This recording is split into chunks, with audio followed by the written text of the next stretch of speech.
ನಿನ್ನೆ ತಾನೇ ಪ್ರಭು ಚವ್ಹಾಣ್ ಅವರು ನನಗೆ ದೂರವಾಣಿ ಮುಖೇನ ವಿನಂತಿ ಮಾಡವ್ರೆ, ಕಾಗದ ಕೂಡ ಕೇಳಿದ್ದೀನಿ. ಸರ್ವೆ ಮಾಡಿಸ್ತೀವಿ, ಫೀಸಿಬಿಲಿಟೀಸ್ ಬಂದರೆ ಸಾಧಕ ಬಾಧಕಗಳು ನೋಡಿಕೊಂಡು ನಮ್ಮ ಉದ್ದೇಶ ಇಷ್ಟೇ. 10 ವರ್ಷದಲ್ಲಿ 70-50 ವರ್ಷ ಏನಾಗಿಲ್ವೋ ಅಷ್ಟು ಕೆಲಸಗಳಾಗ್ತಾ ಇದೆ.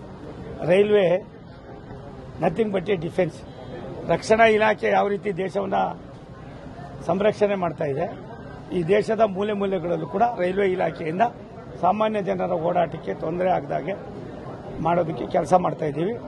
ನನಗನ್ನಿಸ್ತದೆ ಎಲ್ಲೆಲ್ಲಿ ಅವಶ್ಯಕತೆ ಇದೆ ಅನ್ನೋದಕ್ಕಿಂತ ಹೆಚ್ಚಾಗಿ ಡಬ್ಲಿಂಗ್ ಎಲ್ಲೆಲ್ಲಿ ಮಾಡಬೇಕಾಗಿದೆ, ಹೊಸ ಲೈನ್ಗಳೆಲ್ಲ ಹಾಕಬೇಕಾಗಿದೆ, ಯಾವ್ಯಾವ ಟ್ರೈನ್ಗಳನ್ನು ಯಾವ್ಯಾವ ಇದಾಗಬೇಕಾಗಿದೆ, ಕೋವಿಡ್ ಆದಮೇಲೆ ಎಲ್ಲೆಲ್ಲಿ ತೊಂದರೆಗಳಾಗಿದೆ ಎಲ್ಲವನ್ನು ಕೂಡ ಗಮನದಲ್ಲಿ ಇಟ್ಕೊಂಡು ನಾವು ಕೆಲಸ ಮಾಡ್ತಾ ಇದ್ದೀವಿ.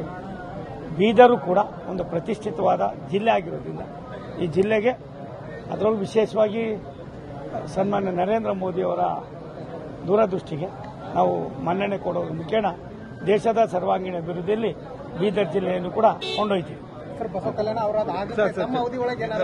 ಮತ್ತು ಸರ್ವೆ ಮಾಡಿಸ್ತೀವಿ, ಫೀಸಿಬಿಲಿಟೀಸ್ ಬಂದ ಮೇಲೆ ನಾನು ಬೇರೆಯವ್ರಂಗೆ ಸುಳ್ಳು ಹೇಳೋದಿಲ್ಲ.